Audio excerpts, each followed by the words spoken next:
Welcome back. We're talking about the recent deaths of cyclists on the Rickenbacker Causeway and what can be done to prevent them. Joining us once again is Miami-Dade County Commissioner Xavier Suarez and architect Bernard Zyscovich.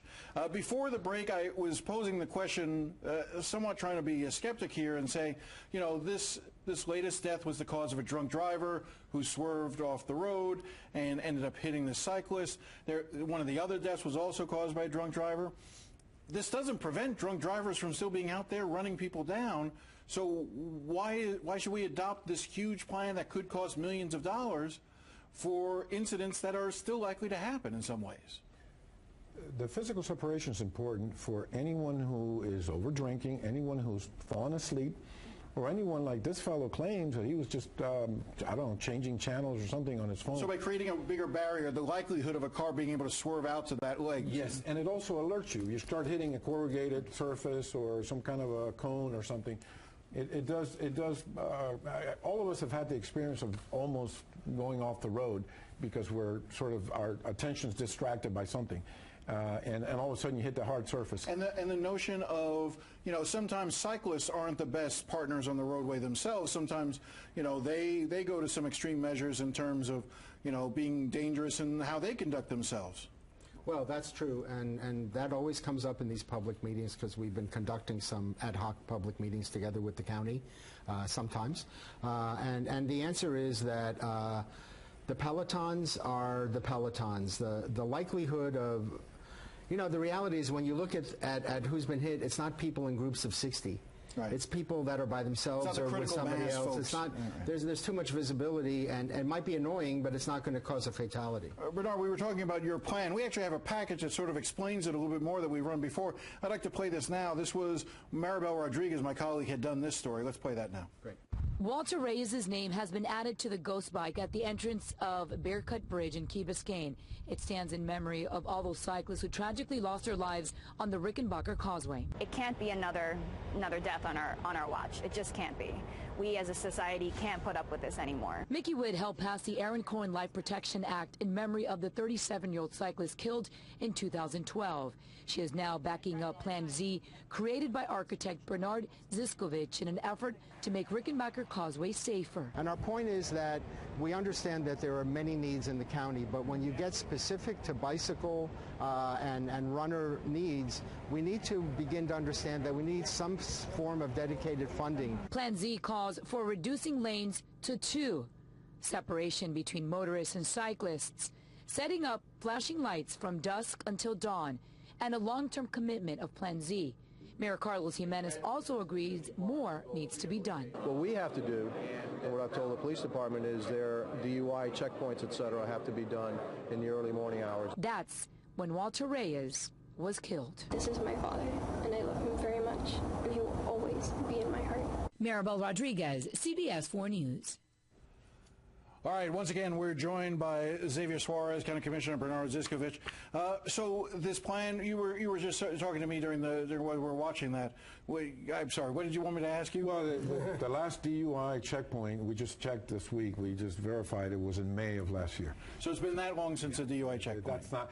We need something. We need electronic surveillance. We need real-time determination that somebody's speeding with the license plate pictured and sent to the jurisdiction that they're heading towards. If they're going to Key Biscayne, to Key Biscayne. If we're going to Miami, and we need real surveillance. This plan, what can I ask you why you got involved? What was it that prompted you to want to be part of this to begin with? Well, that's a good question. After the Aaron Cohen fatality, I was riding the same day. I was not even aware that had happened because I tend to get up a little later. And I realized that I actually have the skill set to be able to think this through from a professional planning point of view, and came to realize that the lane mergings and the design of the roadway was a major part of what was causing it. And in the years that have been intervening, it's been more than once that I've seen a person in the right-hand lane, the third lane, not realize that he's actually entered the bike lane when he's driving across the bridge or coming off it. So the problem is the design, it's the alignment. And that's why I think it's so important to reduce it all to 2 lanes and let the cars know that that's their lane and everybody else gets the rest. You talked about the Aaron Cohen case and how tragic that was.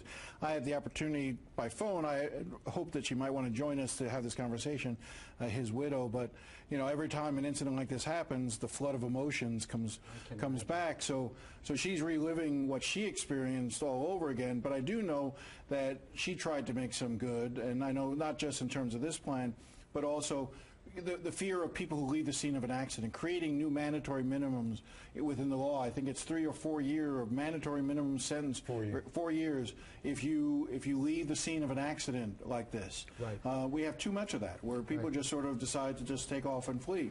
And so she was able to, through her work and through others, such as I know yourself, I know you're both involved, get that moving, get that passed. That may have been the reason why this fellow came back. That's he may what have I'm known thinking. that it could be 4 years. Well, and I'll be honest. I mean, that young man's life is ruined now. Right. And you know, obviously, you know, this gentleman, the other gentleman lost his life. You know, that girl is now growing up without a father, and this young man, his life is also tragically ruined, and of his own making, and he has to live with the consequences of that. But his life is. But it's a reality. But it's a reality. Many lives have been destroyed through this. Is there more? We talked about funding a little bit. You know, we talked before about how much this will cost. What are some of the other sources? We talked about raising the toll. Can we maybe try to get some state and federal money involved in this? Yes, in fact, we have an appointment with Congressman Diaz-Balart, who now heads the Appropriations Subcommittee in Transportation. And I think with the new chair of Transportation and Commissioner Esteban Bobo, who's also vice chair of the commission, with the help of the activists, the social media, folks just keep coming at us with all the ideas, and we should try a comprehensive approach, design. We should try every kind of surveillance. I think we need a speed diet. I think that's the term. I just heard it this week. I think we have to reduce speed, and I think that I think electronic surveillance is very important. I think people ought to be told that when they go into this causeway, this is a spectacular place. It's an amazing venue, unique in the world, and we all have to share it. And we have to think about it a little differently. Yes. It's not just a highway. Right. It can be so much more with the waterfront land. If folks want to know more about your plan, I know the website is planzmiami.com. Correct. I'd really encourage people to go and check it out. Both of you, I want to thank you for coming in.